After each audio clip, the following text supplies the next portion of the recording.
Hello students, हमने जो transfer section पढ़ी थी male reproductive system in angiosperm plant, उसके बाद हम बात करते हैं माइक्रोस्पोरोजेनेसिस, यानी कि इसके अंदर जो माइक्रोस्पोर है जो पॉलन ग्रेन में कन्वर्ट होंगे वो किस तरह से बनते हैं और किस तरह के टाइप इसके अंदर प्रेजेंट होते हैं। सबसे पहले स्टार्ट करते हैं अपन जो एमएमसी कोशिका बनी थी। कौन सी कोशिका? एमएमसी कोशिका। एमएमसी कोशिका को क्या कहते हैं? माइक्रोस्पोर मदर सेल कहते हैं। Microspore mother cell. ये जो माइक्रोस्पोर मदर सेल है इसके अंदर डिवीज़न होगा। कौन सा डिवीज़न होगा? मियोसिस डिवीज़न होगा। जब इसमें मियोसिस डिवीज़न होगा, मैं मान लेता हूँ ये एक सेल है और इसमें जब मियोसिस डिवीज़न होगा तो कितनी कोशिकाएं बनेगी, कितनी सेल्स बनेगी? इसमें सेल्स जो बनेगी वो 4 बनेगी, 4 सेल बनेगी। और जो 4 सेल बनती है उसे टेट्रोड कंडीशन में कहते हैं, टेट्रोड कंडीशन कहते हैं। ये जो टेट्रोड कंडीशन है इसमें 4 एक साथ माइक्रोस्पोर प्रेजेंट होते हैं। मैं इस तरीके से बना रहा हूँ, 1 2 3 और 4।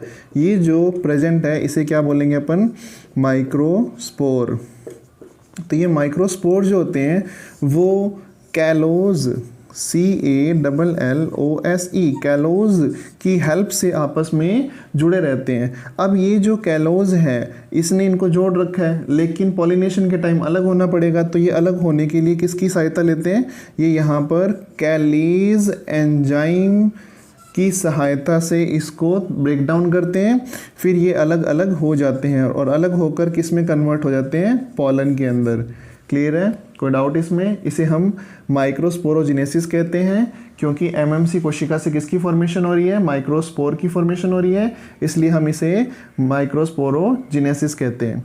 अब जो ये टेट्रोड बने हैं, इन टेट्रोड के टाइप जो मोस्ट इम्पॉर्टेंट है 2021 एग्ज़ाम के लिए, ये जो टेट्रोड कंडीशन है, ये टेट्रोड कंडीशन 5 तरीके से हमने स्टडी करनी है।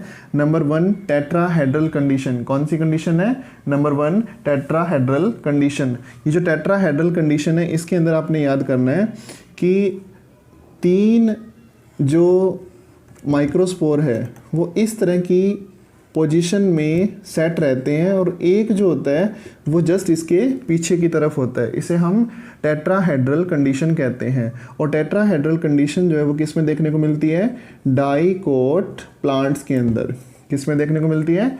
डाइकोट प्लांट्स के अंदर देखने को मिलती है। नेक्स्ट कंडीशन कौन सी है? आइसोबाइलेटरल कंडीशन। कौन सी है? आइसोबाइलेटरल कंडीशन। ये जो आइसोबाइलेटरल कंडीशन है इसमें चारों जो है वो एक ही प्लेन के ऊपर प्रेजेंट होते हैं इस तरीके से, और 4 जो है हमें सामने से दिखाई देते हैं। तो इसे कहते हैं अपन आइसोबाइलेटरल। और इसमें जो एग्जाम्पल याद करना है वो है मोनोकोट प्लांट्स।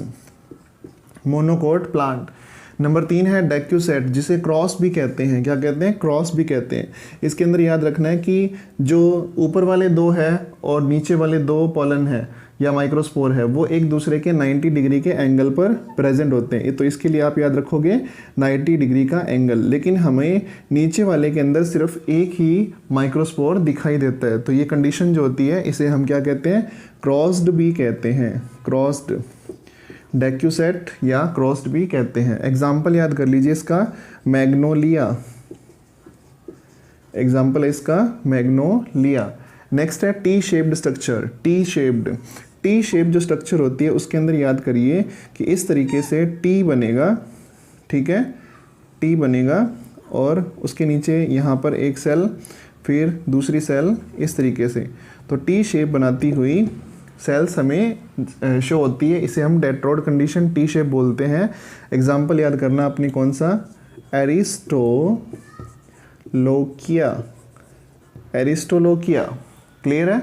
नेक्स्ट है linear shape tetrode. Linear, linear के अंदर याद रखो एक ही लाइन के अंदर इस तरीके से जब टेट्रोड में माइक्रोस्पोर प्रेजेंट हो उसे लीनियर शेप टेट्रोड कहते हैं। और ये जो है सारे एक ही लाइन के अंदर अपन को शो होते हैं। ठीक है? इसका जो एग्जाम्पल है वो याद करना अपने हेलोफाइला। हेलोफाइला। हेलोफाइला। क्लियर है? कोई डाउट इसके अंदर? बहुत इजी है, टेट्राहेड्रल, आइसोबाइलेटरल, डाइक्यूसेट, टी शेप्ड और लास्ट कौन सा है?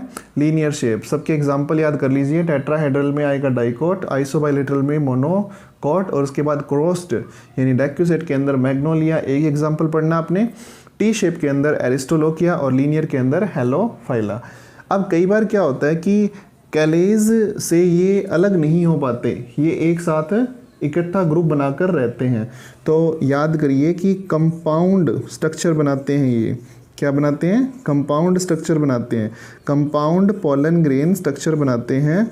तो एग्जाम्पल याद करना आपने, कौन सा? टाइफा और ड्रोसेरा। टाइफा और ड्रोसेरा आपने याद करना है, किसके लिए? कंपाउंड पोलन ग्रेन्स के लिए। अब कई बार क्या होता है कि 4 से ज़्यादा भी पोलन ग्रेन आपस में ग्रुपिंग करके रहते हैं, तो ऐसी कंडीशन को पॉलीस्पोरी कहते हैं। क्या कहते हैं? पॉलीस्पोरी कहते हैं। जब ये ग्रुपिंग करके एक साथ 4 से ज़्यादा माइक्रोस्पोर रहते हैं, तब उस कंडीशन को पॉलीस्पोरी कंडीशन कहते हैं। इसका फटाफट स्क्रीनशॉट ले लीजिए। टेट्राहेड्रल, आइसोबाइलेटरल, डाइक्यूसेट, टी शेप और लीनियर।